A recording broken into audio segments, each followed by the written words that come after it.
Il y a une affaire qui était très célèbre en 2016, qui était l'affaire KUKA. C'est les Chinois qui ont acheté une entreprise allemande de robotique très performante. Et là, tout à coup, ça a inquiété les Allemands. Et c'est vrai que les Français ont toujours été fer de lance de la protection européenne au sein des instances européennes.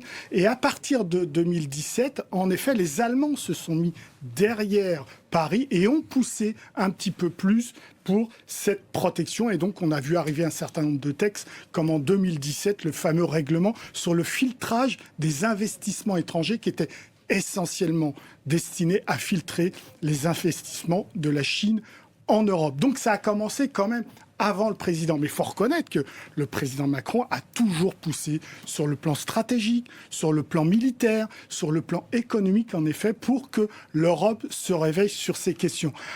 Après, il a parlé, en effet, de changement de logiciel au niveau des élites européennes. Bon, c'est un terme que dans les milieux de l'intelligence économique, on utilise depuis 30 ans. C'est une super idée, hein, mais après, il faut la concrétiser. C'est pas nouveau. C'est pas nouveau. Et vraiment, il y a des acteurs qui poussent depuis 30 ans là-dessus. C'est vrai que la base de la Commission européenne, pendant ces 30 dernières années, l'objectif, c'était de signer des traités de libre-échange. Et lorsqu'on leur disait à Bruxelles, mais à quoi bon? Pour quel but? Est-ce que vous protégez réellement les Européens? Ils s'en fichaient totalement.